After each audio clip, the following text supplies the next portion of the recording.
whatever learning platform, whatever learning organization you want to go with, how well are they able to kind of quiz you and identify, where your strengths are, where your weaknesses are, and how can they customize that learning path? That's Dr. James Stanger, Chief Technology Evangelist at CompTIA, who joins us as a guest on this episode of Bring Out the Talent. Bring out the talent. Bring out the talent. Bring out the talent. Welcome to Bring Out the Talent, a podcast featuring learning and development experts discussing innovative approaches and industry insights. Tune in to hear our talent help develop yours. Now here are your hosts, TTA's CEO and President Maria Melfa and Talent Manager Jocelyn Allen. Good afternoon, everyone, or good morning or good evening, whenever you're listening to us. But we're excited to have you here. This is Maria.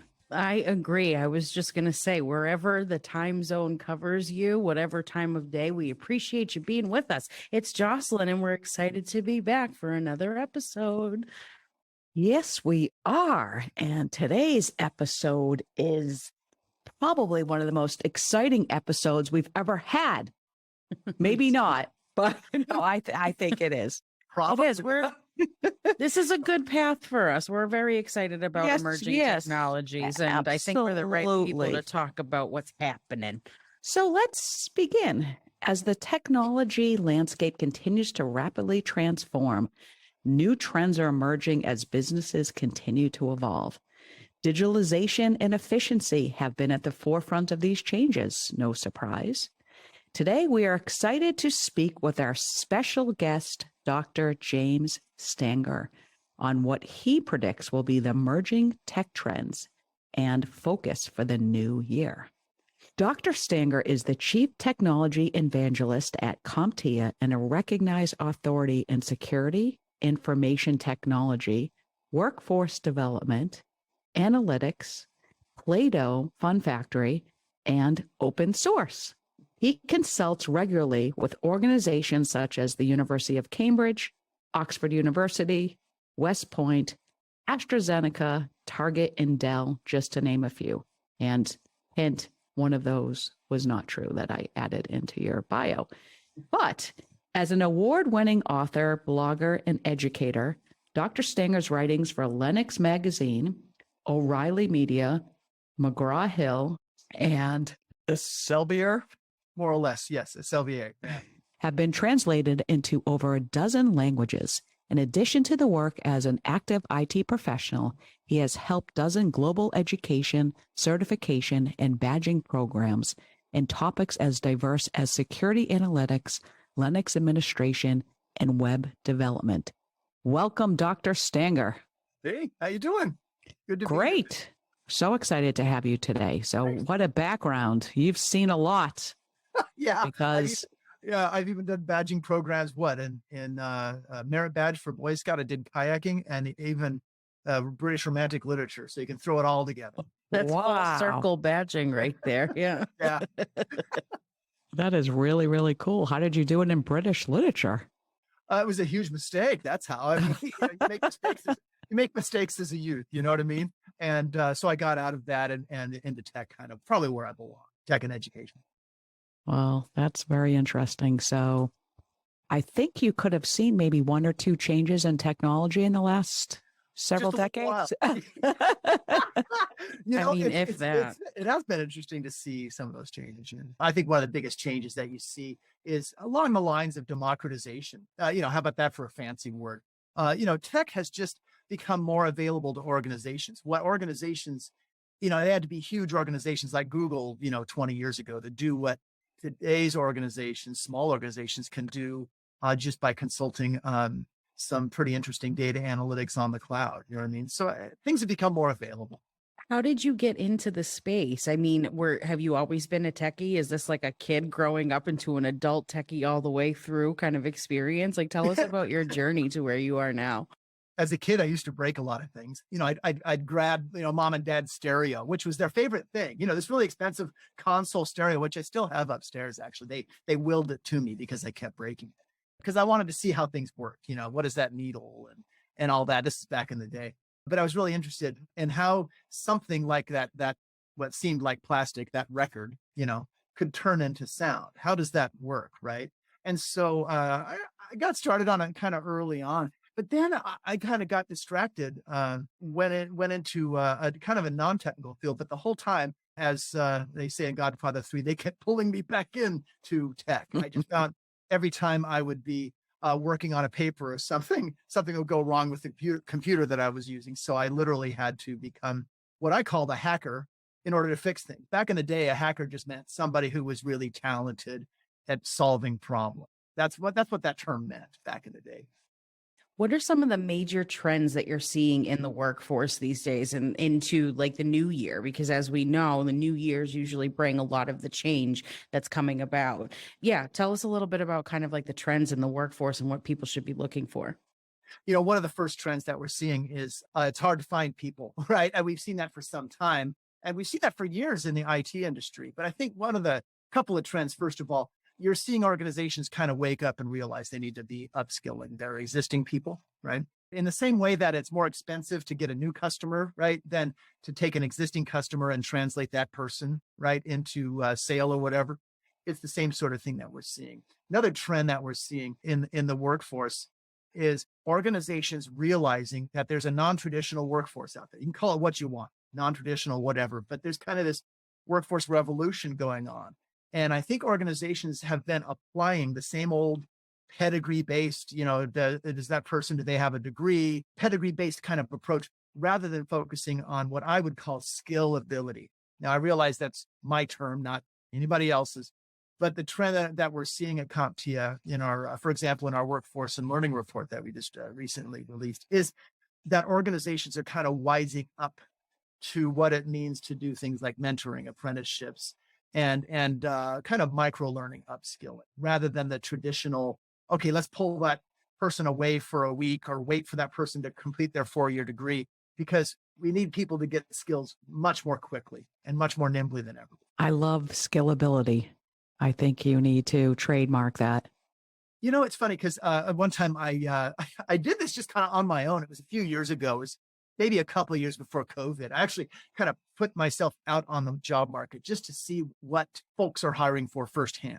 Hardly scientific, right? We do great scientific, very good research at CompTIA, but I just decided, let's get something anecdotal here, right? Each time it was interesting to see, whether it be Oracle, I interviewed with them, for example, I interviewed with other folks, and they were all like, James, we could probably teach you the technical skills fairly quickly, right?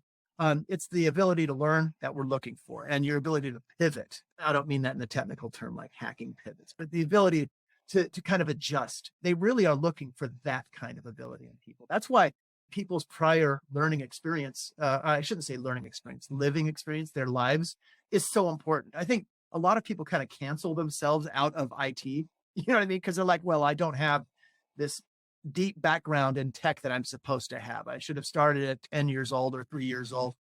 No, I think they're looking for people who are willing to learn from their life experience. And that's what I mean, kind of what I mean by skill ability. So, a couple questions regarding that, and they're kind of going into two different areas. So, let me ask one. I'll ask the first one. So, I have a daughter who is 17 years old, almost 17 years old. And she wants to go into the technical field. She plays a lot of virtual reality games, and she is doing some, because I am technically illiterate. So she's doing some design work and selling some of her designs online. And she's very fascinated about like VR and AR and maybe even coding. And when I told her about that we were doing some certified ethical hacker classes, she's like, wow, that sounds so interesting. So the big question we have today is, do you need to go to college if you want to go into the tech industry? No, not necessarily. No, not at all. Is it absolutely necessary? No. Is it absolutely a dumb idea to get a 4-year degree? No, that's not dumb either. But I find that you're finding large organizations, Google, to small organizations, are very seriously rethinking that whole 4-year degree thing. One time it was an interesting discussion with a lady in the government, fairly high placed. And she's like, no, we are going to always require a 4-year degree. And before I could say anything, because I just stayed quiet, a person said, well, you guys are going to be in even deeper trouble in your cybersecurity needs next year than you are now. And boy, that really blew up into a discussion. But my point is, there are so many fantastic job opportunities available for somebody without a 4-year degree, or who has a couple of years, or has a year, or has nothing, and has moved on to get the relevant skills. More and more corporations are looking for relevant skills. And those relevant skills are not necessarily those that are taught in a 4-year degree. It does depend by job role. There are some job roles, like if you're going to become a data analyst, I'm not so sure a 4-year degree is essential. If you're going to become a data scientist, and those are two very different animals, all right? Lots of data analysts. There are more data analyst jobs out there than data science jobs. But data science, you're definitely going to be getting some sort of degree or a master's degree, because you're going to be priming artificial intelligence and things. But for your 17-year-old daughter, for example, for her to figure out and get analytics and to get data about what designs are more popular, rather than just going with her gut, which is great. But if she can learn to identify, well, what kind of data is coming back to me as I sell those designs, or what kind of data is coming back to me as I enable some sort of AR or VR solution, that's a key skill. And that's a data analytics skill. And that's something that you don't necessarily need a 4-year degree for. Okay, well, you just saved me about $200,000-$300,000. So I appreciate that. Yeah, and 4 or 5 years of her life, Yes. I mean, no, I understand. And I think it's really also, more for the. I'm sorry. Go ahead. Go ahead. Go ahead.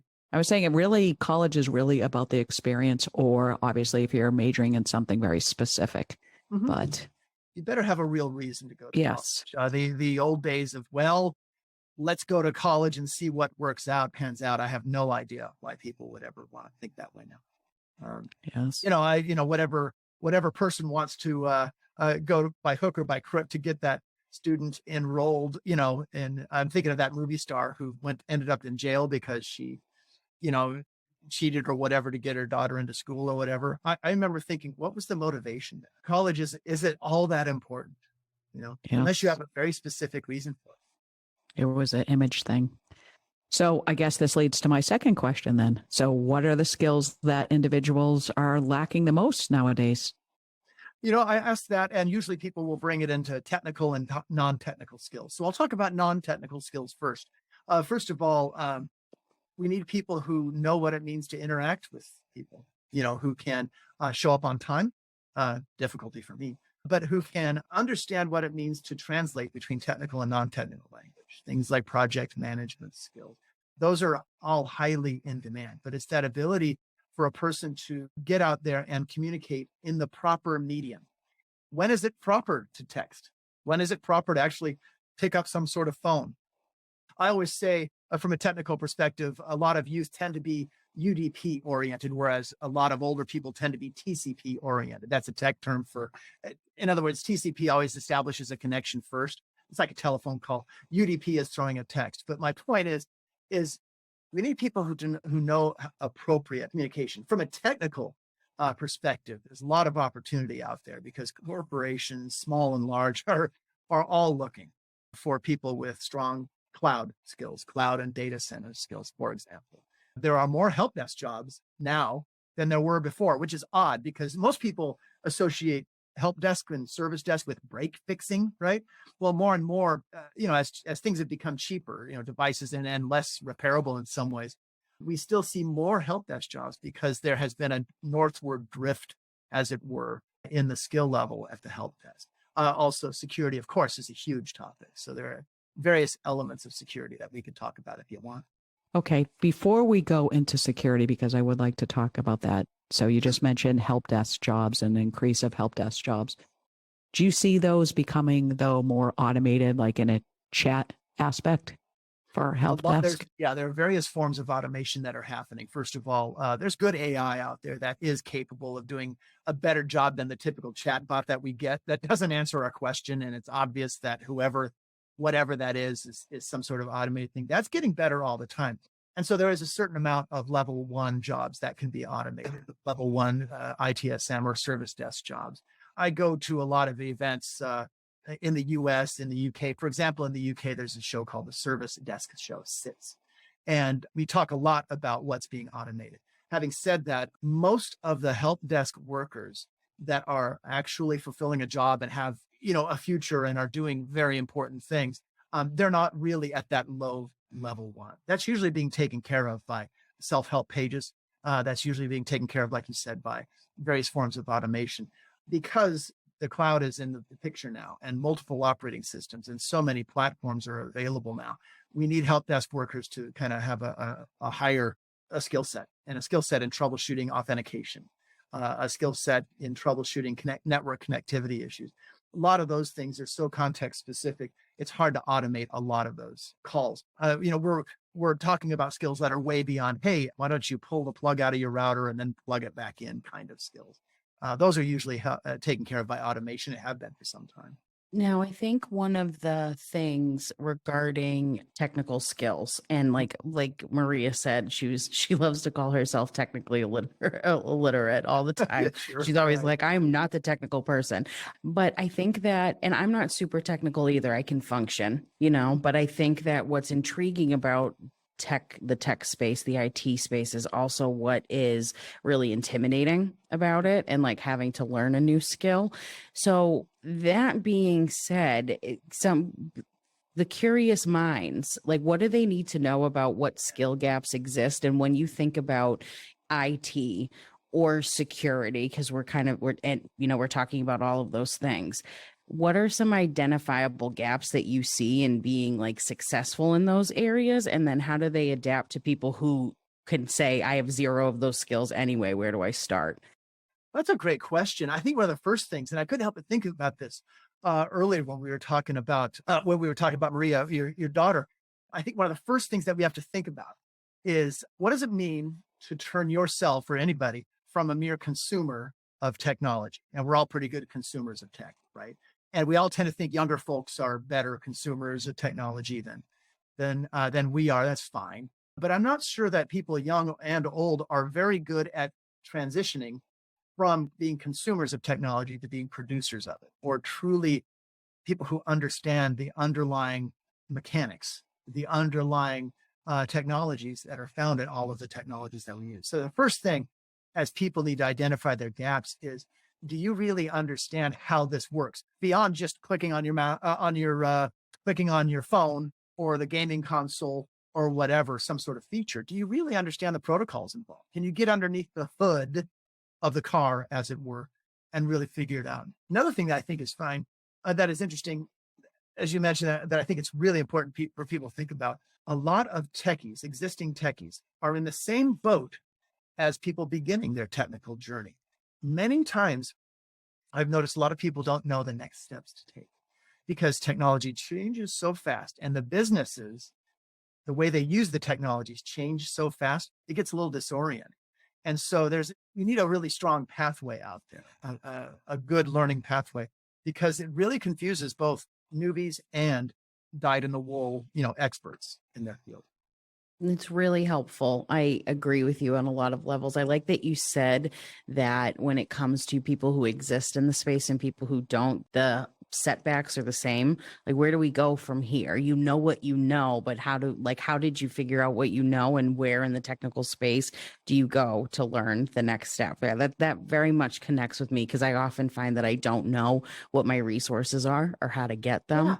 Right. So what about that? Like, where do you get your resources from, other than, kind of what would be assumed, like signing up for a class and this, that, and the other thing? I think one of the first things is, whatever program you look at, what kind of adaptive types of learning do they have? And whatever learning platform, whatever learning organization you want to go with, how well are they able to kind of quiz you and identify, where your strengths are, where your weaknesses are, and how can they customize that learning path for you? That's one of the first things. I think one of the second things is, what kind of science has gone into it? What kind of real learning science, what kind of real credible work has gone into that? I think the other thing is, what kind of industry recognition are you noticing? Things like that, I think, are really important when determining, where to go next. At a little bit before, when in the beginning, when you were talking about major trends and things like that, you brought up data and data analytics and data science and the differences here. We're talking about degrees. So we hear a lot about data and its analytics. I see a lot of movement in that space right now. Why are we hearing it so much? Like, what is this trend? Why is data, which literally sounds like the oldest thing on the planet, right? I remember, if you think, I remember going on a field trip, right? Because it is on a field trip to, where was it? The Krista McAuliffe Center. Have you heard of this? It's out here in Massachusetts. And I think it was like a fifth grade trip. And it was a technology trip, and you were on different teams and you had a responsibility for, operating the spacecraft. And I was on the data input team, and it was literally like Morse code, plugging things in, typing. It's like a tale as old as time. So like, why are we hearing about it now again? And what's fresh and new and trendy about it? That's a fantastic question. I think one of the first things is whether it be in the military, for example, I'm talking a little bit later here, about a month, about data dominance in the field. Like how militarily can you have dominance in the field? And the answer is not necessarily data. The answer is information. So when you brought up the Krista McAuliffe Center, it's interesting because what they're doing is they're gathering all that random data, but then they need an individual who can turn that into actionable information. I can't help but think of when you talk about, that's a NASA connection, right, with McAuliffe. It reminds me of an old incident that happened when one of the Apollos was going up. I think it was Apollo 12, can't remember. And it got hit by lightning and it scrambled all of the data. I mean, everything went to zero. And they're like, well, here we go. We have to scramble the whole mission. And then this kind of data analyst sitting in the back, right, and they're all like, we don't know quite what to do, right? As this thing is a rocket is kind of careening out of control, as it were. And the person said, set SCE to aux, AUX, set SCE to aux. That's a big geek thing. You'll see people with that t-shirt now, I suppose, going down the road. And what that was, is that meant it switched the ground, as it were. And so doing that switch, when the astronaut did that, only one of the three astronauts knew what that person was even talking about, and it solved the problem. What does that have to do with anything? Well, it was a data analyst who made that knowledge because he knew the underlying systems of that particular spacecraft and solved the problem.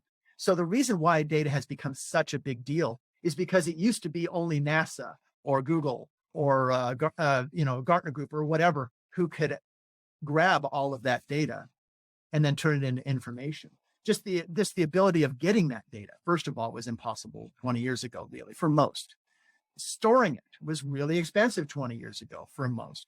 Turning it into any sort of thing actionable required mainframes and things that, most small businesses didn't have access to. That's changed. So that's one of the first things that's happened. I think one of the second things that's happened is because we all move faster than ever before. And so we can't afford to just go with our guts anymore or with one leader's, well, here's the way we're going to do things. It's all about forming some sort of compass for your career or forming some sort of compass for your organization. Years ago, I loved to scuba dive. And years ago, I remember I ended up going the wrong way. I was looking at my compass and I noticed my compass was pointing the wrong direction. I thought I was supposed to be going north and my compass was pointing south. And I'm like, oh, my compass is wrong. And then I realized after a couple of minutes, as I kept going deeper and deeper into the depths, right, didn't realize it, I was the one that was wrong. My compass was in fact right. Too many organizations have realized that data has been telling them, information has been telling them things, but they've been ignoring it too long. And the excuse of, well, it's too expensive to store that data or to crunch it, all those excuses are gone now. So I think that's one reason why it's become all the rage. There are a couple of reasons why it's become all the rage. Well, I love my Power BI reports that my VP of Finance is creating for me all the time. So, well, do you realize? Think of that Power BI example. You realize how possible was that? Were those series of reports and that ability? How possible was that 10 years ago? It really was. It's a good question. I think we were able to produce some of that data, but it would take a long time to produce it. And instead of having one dashboard that gave me several different inputs, I would have to look at probably 25 different reports. Yeah. And see, things have changed. And so any organization that has said, well, it's too complex, we can't do it, there's no excuse for it anymore. And in fact, when you ignore that data, that's why you have, whether it be retail organizations or banks going out of business, it's because they don't have that dashboard to give them direction. Okay. So for somebody looking to get into the IT field, what would you say? Would you say, okay, go into security, go into data analytics, get into cloud computing? I was talking one time, first of all, find the journey that interests you. That's the first answer. But to give it a little bit more depth, I was talking to a guy named Robert Venier. He works for AstraZeneca. He's over all their cloud and over all their data centers. So he's been in a really interesting position to see how AstraZeneca, for example, ended up creating that, the vaccine that they did for COVID. AstraZeneca at that time was not known as being a particular vaccine vendor, but they're really good at crunching data and they're really good at IT. So they put it together and came up with a solution. But he said something interesting. He said, every time his team goes up to whatever cloud provider, doesn't matter if it's AWS or Alibaba or, Google Cloud or, Azure, it changes every 3 weeks. So to answer your question about where to start or what are some of the cool things, I wouldn't necessarily even say cloud or security or any of those things. The first step is to get a really good technical foundation. Because if things are changing every 3 weeks, it used to be people would misuse Moore's model, Moore's law, right? That CPUs would increase and double in power every 18 months. And they'd misuse that by saying technology changes every 18 months. Well, now it changes every 3 weeks, apparently, right? So if you don't have a proper foundation in understanding the protocol, MAC addresses and understanding all of those elements, you're going to be totally lost moving forward. You can't just go in with a feature set mindset. You have to go in with a technology and a foundational mindset. Okay, so CompTIA has a lot of those fundamental courses. We do. Do you want to discuss any of those? Sure. We have a lot of advanced ones, but sure. One of the things you could look at A+ as being the help desk cert, or Network+ as being the networking cert. I mean, this is all very logical. The big three, Security+ is your gateway to security. That's fine. But I like to look at it in terms of A+ teaches your endpoints, right? And by endpoints, I'm talking about IoT, your mobile phone, traditional PCs, servers, routers, all that fun stuff. But also the endpoints that now are IP enabled that power the electrical grid or a water system or all of those elements. You get to Network+, then you learn about all the network protocols that stick all those things together. So to me, another thing that would be really big, no matter where you get it, would be Linux. I think you need to understand Linux really well because there are just very few things that don't use Linux either directly or indirectly. You guys have iPhones or do you have Androids? iPhones, but my husband has Android and he absolutely hates iPhones. I shouldn't say that. Well, all of our techies have Androids. Techies have Android. Yes. Well, those are Linux systems, right? And even if you have an iPhone, every time you go up to whatever search, right, it's being run on a Linux server. Everything is running on Linux. I would argue that a fantastic skill to get, whether you want to go into security is Linux, whether you want to go into the cloud, it's Linux, etc. That's so interesting because we used to do a lot of Linux training many years ago. And I don't even hear about it. To be honest, I thought that it was no longer a current technology.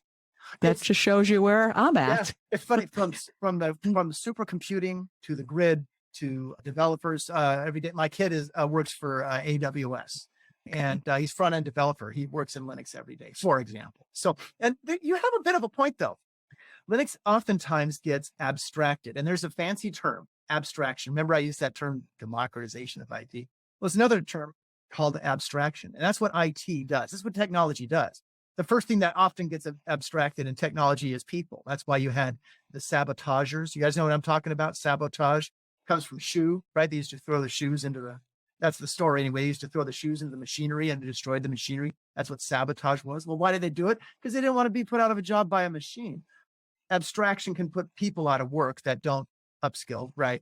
But also abstraction gets rid of things like the hardware, because that's what the cloud is. It's not just using somebody else's computer. That's what the cloud is, sure. but it's also abstracting the hardware layer. So now you're just dealing with the software layer. So it used to be 10 years ago, oh yeah, we'll go up to the cloud and we'll virtualize a Linux box, a Linux system. Instead of installing it right here, it's now up on the cloud.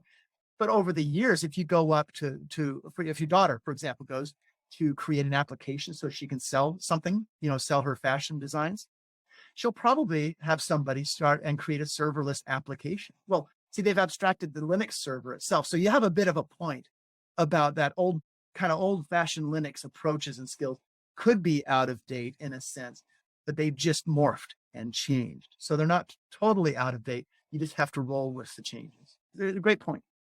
Very interesting. I think cloud security is a really major issue. Another thing, because people will often ask, hey, James, where are the hackers? And they're expecting an answer like, well, they're in some evil nation state that you want to typify as evil and make other. You know what I mean? That's fine if you want to do that. My answer usually makes people kind of go, what? Because I say, well, the hackers are in your applications. It doesn't matter where they're coming from necessarily, right? The root causes that we trace aren't necessarily to a place, really, unless you're in some very military thing. The root causes they're in your applications. So as applications have moved from data center to the cloud, and not everything is moving to the cloud, by the way. So many people think, oh yeah, it's all about the cloud, and that's what we're doing moving forward. We're in a cloud first hybrid world, and we'll still use a lot of data centers and a lot of installed or on-premise forever. We need people who can make those smart decisions. But anyway, if you move an application from that old server and up into the cloud, a lot of the same issues will move with it if you're not very careful. And even if you are careful, if hackers are in the applications, then we need to understand how applications work through application programming interfaces. We need to understand some of the things that can go wrong there. Doesn't mean you necessarily have to become a great programmer. What it does mean, though, is you need to understand how those applications talk and then how people can talk wrong to them and break them. You're talking a lot about this cloud fella here, James. Yeah, so that. Yeah. Is everything moving to the cloud? Like realistically, I mean, we like to put a timeline on these things and be like, 2023, is it the year of the cloud? Is it all done after that? But realistically, like, I know you just said that some things will exist, not in the cloud, but trends are trends. Technology moves faster. Like, your expert opinion, where are we going in relation to the cloud? The cloud will always has become really that first choice where people will go. Having said that, still right now where we are, so you're right about the trend. That's going to happen. But there's way more computing power and activity in data centers than exist in the cloud in a huge way. Not sure that, that will take so long to change. So yeah, 2023 is not necessarily going to be the year of the cloud. It's interesting because we've been talking about that for the cloud. That term was coined, in the 90s, and then it became popularized in 2005, 2008. And so for the last 10 years, I should say, people have been talking about the cloud, but it's only been the last 5 years that we saw serious implementation of the cloud. And certainly with COVID and unrest and things like that, cloud solutions have become very important. So yes, it's going to become, the first choice, but I still don't see how it will be, oh yeah, it's just the cloud. I remember I saw an article one time. I don't know if the person that they were writing this just to be, try to get famous, or what was that, to be provocative or whatever. But, the cloud is everything. And it's what brings diversity because old people installed or whatever. It was just like, I thought it was kind of a bizarre perspective or whatever. I think it was just trying to be more provocative because there are reasons in terms of latency, right? Why you would want to, and even redundancy, why you would want a data center over the cloud. There are sometimes legal reasons and things why you would go data center over the cloud. It all depends on your specific application or what you're trying to do. But yeah, it's a cloud first hybrid world, and it's always going to be that. Well, everything we're talking about right now, you could see how this would be a major challenge for the IT workforce to keep up with all of these trends. So what are you seeing as the major issues that IT departments are facing now? So some of the major issues, first of all, when it comes to security, all of the money that's been spent, all the things that have been done and everything, all of the capture the flag, education, we still haven't seen the needle move properly. And I think that a lot of that has to do with, so cybersecurity is going to continue being a major trend. You're going to see major attacks going on. And I think one of the major trends is thinking in terms of what resilience means. I think we've all seen, I've stopped watching them, but, superhero movies of whatever, whatever you think, whether the Wonder Woman or whatever, right? Have you noticed that the whole idea is one of the underlying ideas there is, that superhero can take an attack and then survive it, because it's all about resilience. Might be lowered in capacity, but it's resilience. So what does resilience really mean from a practical perspective?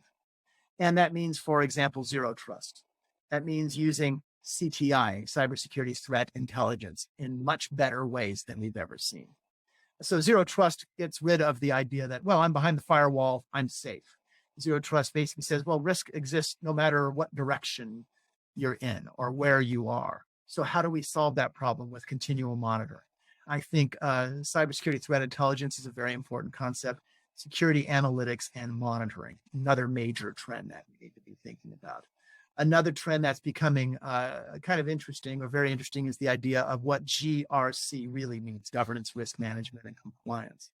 A lot of the organizations that we've seen get attacked over the last 5 years, the one that gets attacked tomorrow, most of them were compliant or are going to be compliant, yet they still get hit, right? So what does compliance really mean? And what does it really mean to put in proper monitoring, security analytics, so that you can anticipate that next hit? Is it profiling of attackers? Is it profiling how your systems can go wrong?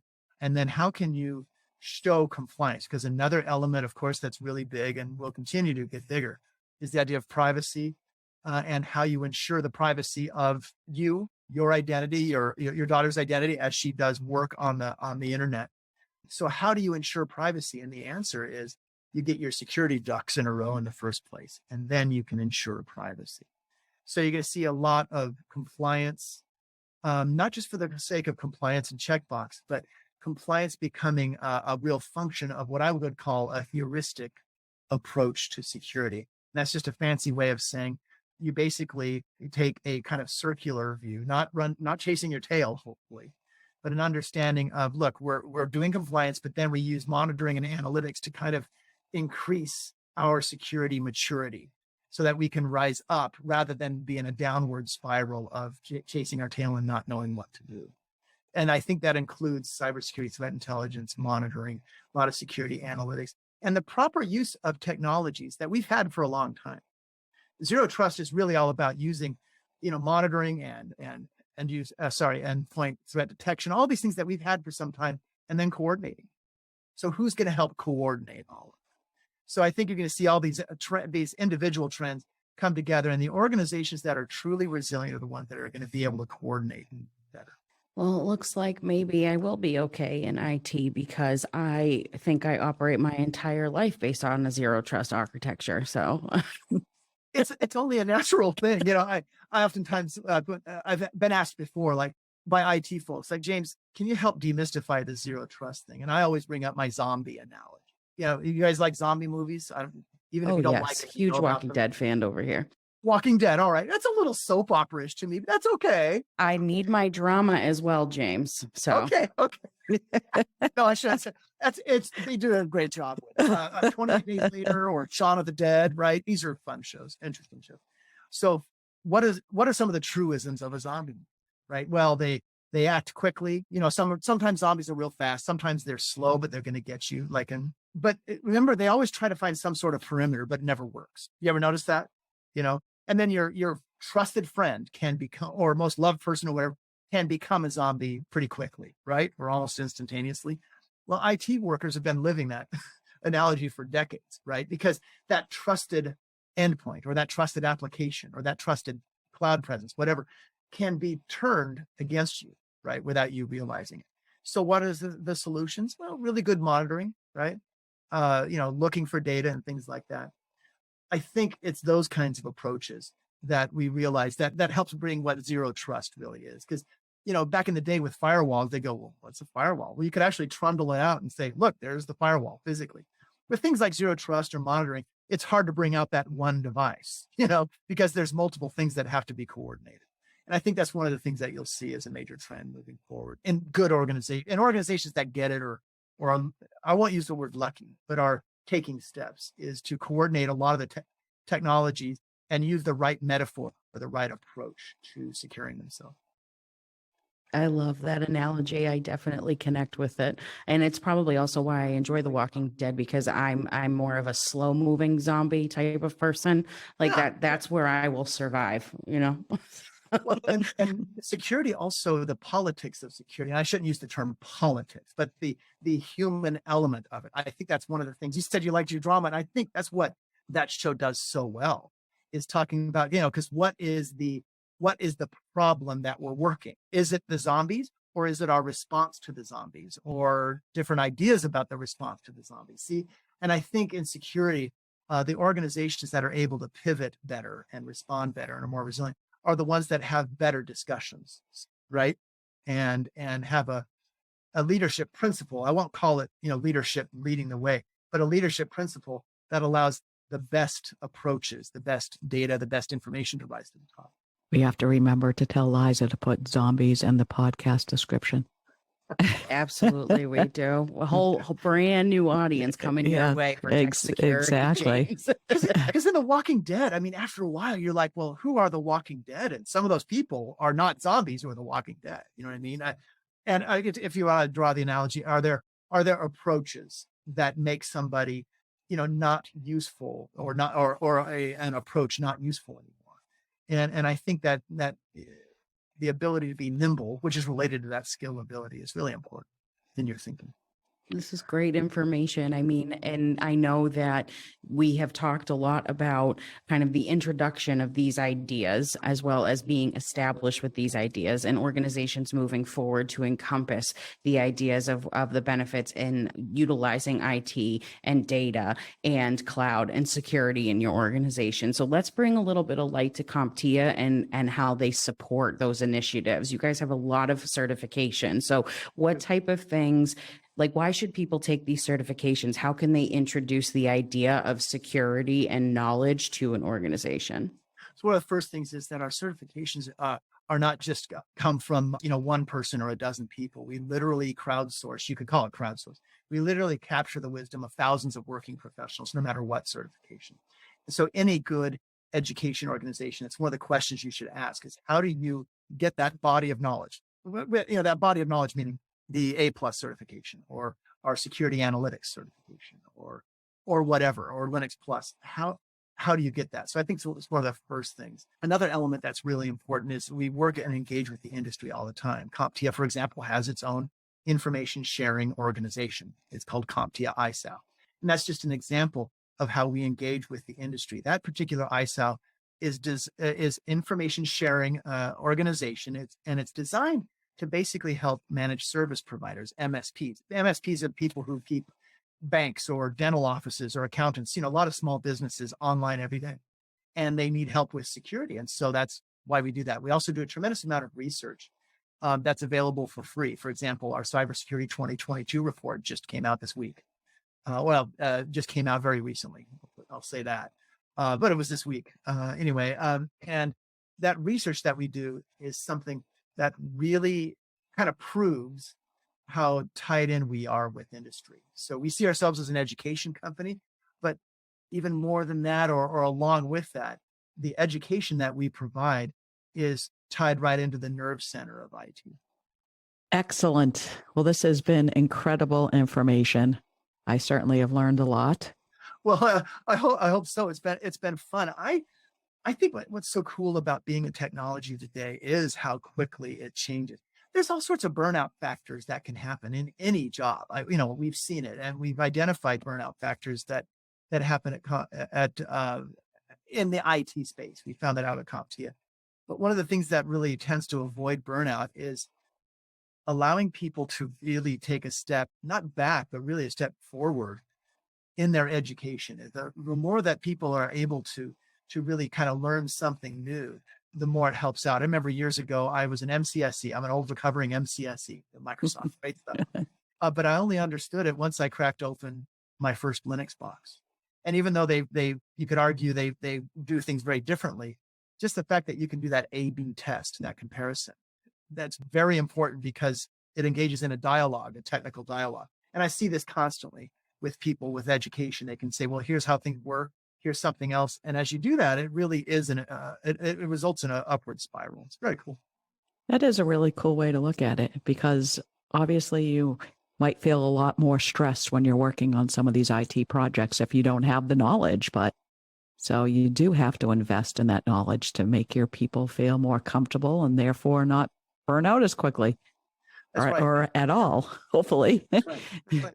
Well, James, as Maria said, this has been incredibly informative and you've answered our questions very fully and quickly. So let's see if you can do it again during the TTA 10. Oh boy, here we go. It's the TTA 10 final questions for our guest. All right, James. So as I debriefed you before we started the episode, the TTA 10 is a quick 10-question round, 90 seconds you have to answer them instinctively. There are technically no right or wrong answers, but we do find some to be better than others. So just keep that in mind as you're doing it. And if you are able to answer the questions in 90 seconds or less, we have or even if you don't, we have a fun little thing for you at the end to kind of seal your fate. So, James, here we go. All right. Are you ready? I think so. All right.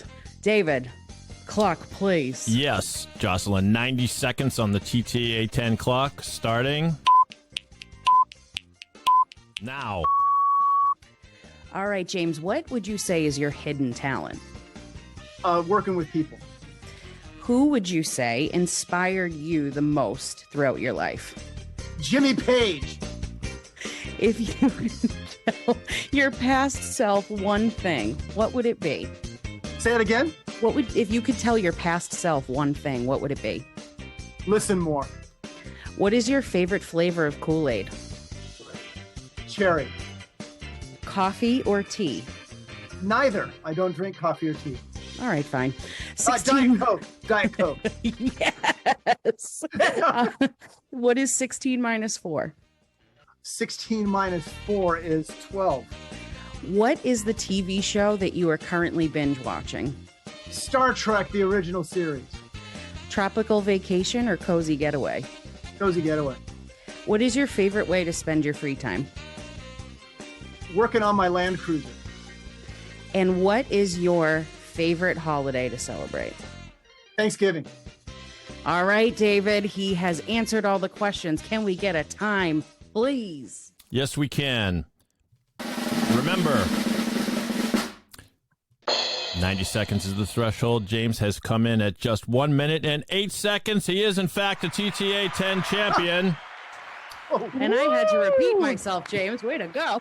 Holy cow. I usually test really poorly. So. And as a treat, we have Jimmy Page in studio for you here, James. All right. Very And cool. may we tell you that since you are a chief technology evangelist, may we all say, hallelujah, you are a TTA 10 champion. You may spread this news to everyone in the cyberverse. Cyber hackers, cyberpunks, virtual reality apparitions, deepfake clones, AI-created avatars, and that little girl who got sucked into the TV in the movie Poltergeist. Now that you have achieved this coveted honor, you will be respected and loved by captains of industry, heads of state, master chefs, late-night talk show hosts, TV zombies, and, of course, computer geeks everywhere. You may thwart hackers for a living, but man, today it was you who could hack it today on the TTA 10. Congratulations, you are a winner.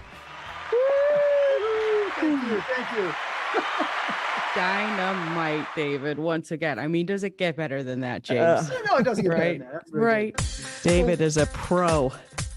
Certainly is. That's why we Okay. keep him around. James, thank you again so much for your time. It was a blast. And, you know, like I said, thanks for sharing your time with us.